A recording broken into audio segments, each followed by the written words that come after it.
Super ఉంది అన్న. Sound effects చూసినాం అప్పుడు 6th క్లాస్ ఉంటుంది. ఇప్పుడే అప్పుడు ఇక అన్ని చైన్లు బ్యాట్లు హాకీ స్టిక్లు పట్టుకొని తిరిగేటోళ్ళము. ఇప్పుడు కూడా అదే పద్ధతిలో ఈరోజు రాంగవర్మ కూడా వచ్చిండు. జేడి చక్ర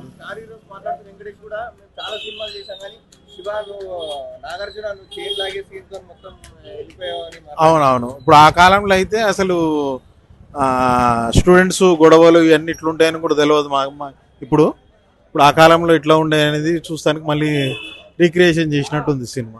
ఏఎన్ఆర్ అంటే ఏఎన్ఆర్, కింగ్ అంటే కింగ్. శివ ఇది starting Shiva, ending the Shiva. మళ్ళీ శివ రావాలంటే మళ్ళీ ఎంగ్ ఉండాలి. అలాంటి నాగార్జున లాంటి మళ్ళీ ఇలాంటి శివ తీయగలుగుతారు. అలాంటి రామ్ గోపాల్ వర్మ ఇలాంటి శివ తీయగలుగుతారు. శివ ఇది వెరీ గ్రీన్. ఇప్పుడు వచ్చినా హీరో వచ్చినా 100 రేట్స్ మొత్తం ఆడిపిస్తారు. ఎవరినైనా ఎంత మంచిగా ఉందంటే అంత మంచిగా ఉంది. ఇదే starting the Shiva, ending the Shiva అనాలి. Evergreen ANR, evergreen Nagarjuna. ఇప్పుడైనా అంతే ఉంటాడు. అదే మన్మధుడు, అదే లెవెల్లో ఉంటాడు, అదే కాలేజ్ స్టూడెంట్లో ఉంటాడు, అదే మెయింటైన్ చేస్తాడు, అలానే ఉంటాడు. ఏము అంటే అంటాడు. అలాంటి వ్యక్తి ఎప్పుడు నవ్వుతూనే ఉంటాడు.